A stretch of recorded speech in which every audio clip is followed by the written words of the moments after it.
Welcome to the first ever podcast of In Flight with the Brooklyn Skyrockets.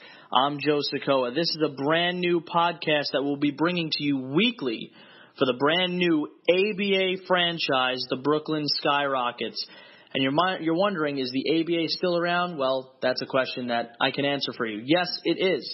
The ABA left in 1977 and returned in 1999. Currently, 90-plus teams are in the league. 8 was the number when the new ABA started, so it's exciting for everybody all around, and basketball is coming back to Brooklyn. I mean, you have the Brooklyn Nets. Now you'll have the Brooklyn Skyrockets of the ABA, and the person to bring that all together and make it all possible is Dylan Joya, and he is joining us here for the first ever podcast. And Dylan, first of all, congratulations to you in bringing the Brooklyn Skyrockets to Brooklyn and to the Aviator Sports Arena. Thank you, Joe. It's super exciting, and then thanks for doing this. I look forward to the season. I look forward to everyone coming out and seeing our games, and I look forward to getting to the playoffs. I think we have a great squad coming this year. Now, basically, what we'll have going on in this podcast for everybody is we will, of course, introduce the team as the season approaches. What we'll also do in season is we will recap any past games of the weekend. We'll view upcoming games. We'll have player interviews, coaches interviews, and just taking a look around the league. So obviously, to get this podcast started, we have to basically get the story of how this all came up, and this is where you come in, and as the GM and owner and operations of basketball personnel for the Brooklyn Skyrockets, you obviously know the story very well. So please share with us the story of how the Brooklyn Skyrockets came into existence. Yeah, I'm really a one-man team at this point. Last year, come about September, I had graduated SUNY Cortland with a degree in sport management and business economics, and I was looking for a sports team to help out. There was an ABA team in Brooklyn last season, the Brooklyn Blackout. They did not play a game past their one their one preseason game, and I was their director of operations. The team folded for a myriad of reasons, and the players, myself, the coaches were all very disappointed. A few months later, come about November, I reached out to the league to see if a team should be in Brooklyn again. Joe Newman, the former CEO, and I spoke at length about it. He agreed that I was the right man for the job, and since November, I've been working tirelessly to get this team up and running, everything from finding the coaches, the players, the venue, sponsors, selling tickets, you name it. I've been doing it these past few months. Well, just to mention, you mentioned that there was a team here in Brooklyn, the Brooklyn Blackout, and you mentioned that they folded past it. Interesting here, when we look at the ABA by the numbers, 10 is the average number of teams that fold each season. Can you kind of elaborate why that happens? Is it because of financial reasons? Is it because, these owners that come in think that it's a good idea at first and then they just, are lazy to keep up with it? I think it's a multitude of reasons. The ABA spans all over the U.S., Canada. There's even a team from Japan that comes over every year and plays as a travel team. So I'm sure for every different location, there's a different story. I think in the New York area, what happens is a lot of owners think that basketball and New York are so synonymous that you don't have to do as much work and people will just come to the games, and that's not necessarily the case. I've put in a lot of work. Nothing's going to be given to me, and I think a lot of owners prior to me thinks that is exactly what's going to happen. People are just going to come. Well, yeah, and it's a great story, obviously, for Brooklyn. It's a great story overall for you. We go back to high school, and I think either of us sitting here we're thinking back in high school. All right, Dylan, are you going to own an ABA basketball team a few years down the line? But it is certainly something that, yes, I could vouch that you worked for very hard, tirelessly. You were covered in the Daily News back in August. So I got to ask you, how surreal does this all feel right now for you? Extremely, as you can imagine. I'm congratulated very often by people, especially after both the Daily News and Wall Street Journal articles came out covering myself and the team. And every time I'm congratulated, I, of course, thank them, but I tell them it's not real until November 15th when we have our first regular season game. Until this point, it's still an idea. Yes, there's some tangible components because we have our player and coaches and a website and everything, but until we actually put the first ball in the basket, it's not 100% real. Now, it's a lot of work, as you mentioned, again, looking by the numbers. Franchise fee for the ABA is $10,000. Deposit to start the franchise is $2,500. It's projected that a Skyrocket player per game could make $50, could make a little bit more, could make a little less. It has it projected for you guys that there will be no profit in this first year. So how hard is it going to be getting through the first year of the Brooklyn Skyrockets?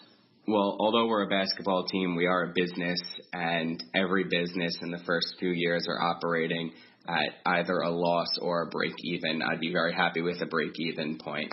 As far as the player's salary is concerned, they won't be making all that much money, but every single player is going to leave with game film and a videotape that they could then send to overseas teams, to D-League teams, and I hope that every player that plays for the Skyrockets are on a different team next year, making more money and being more famous. It's in everyone's best interest to have them go on for bigger and better things. Well, we talk about some of these players. Now, obviously, these are guys that come out of college that, played the game for a while, just didn't get the break that they needed. So do you find this as a second chance for these players and what they can prove? And what have you seen so far through the numerous tryouts that you've had already for this team? I think there's a few different types of players that find the ABA attractive. There are the players that are older who have maybe played at bigger colleges, who have went overseas, who have played maybe in the D-League or had NBA tryouts or played in other ABA teams, who want to be local, who have families, who aren't up to the grind yet but want to end on a good note and play for a local team and hopefully win. There are those players who are looking for their first shot, who maybe went to a small college, whether it be D1, D2, or D3, or even community college, that were overlooked for numerous reasons. Maybe they have families or other extenuating circumstances where they were overlooked. And then there are those who are looking for a second chance, those who maybe got injured or something down the line happened to them. So the ABA is proud of the quality of player that come out, the diversity of both player and owners and coaches that come to the ABA. So there's a very large cross-section of the type of players. Tell us a little bit about the head coach of the Brooklyn Skyrockets, Sean Thomas, and how your relationship with him has grown and what he brings to the table for this team. Sean Thomas is a great guy. He was an assistant coach for the Brooklyn Blackout, which is my initial meeting him. He has played and coached in AAU, and if you were to go to Fort Greene, Brooklyn, everyone seems to know him.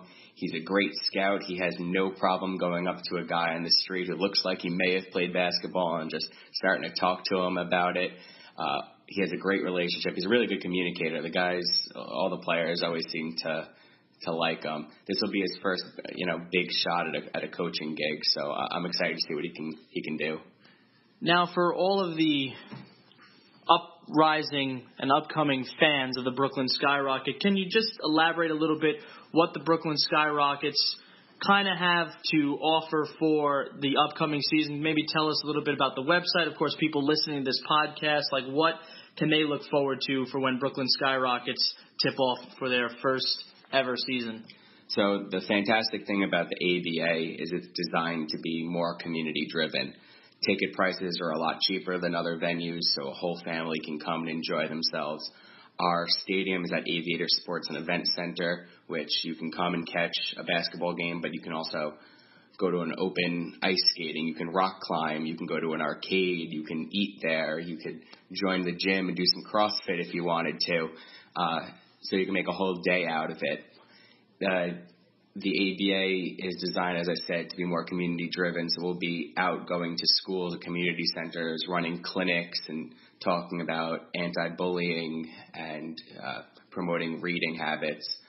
We also want it to be that if you come to games, you have the opportunity to talk with the players, to meet them. They can know your face and your name, something that the Big Four sports cannot offer.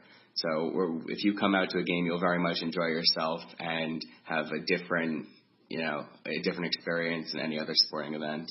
So before we wrap up this podcast, just tell us a little bit of what's now ahead for the Brooklyn Skyrockets as you prepare to get ready for the season. Sure. So our first home game is November 15th against the Steel City Yellow Jackets.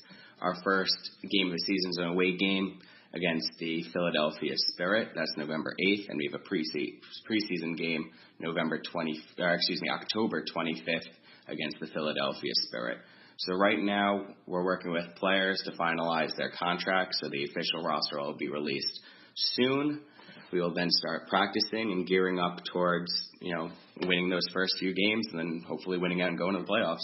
So the Brooklyn Skyrockets take their flight, as Dylan said, on October 25th for their preseason game, and then their first regular season game ever as an ABA franchise happens on November 8th. And then, of course, you look forward to the home opener at the Aviators Sports and Events Center for the Brooklyn Skyrockets. Again, there'll be plenty more to come. You will hear this podcast weekly when the season rapidly comes closer, and of course during the season, and you can look for this on the Brooklyn Skyrockets webpage. And Dylan, if you want to give that information out, is brooklynskyrockets.com, right? Yep. You can also follow us on Twitter or find us on Facebook.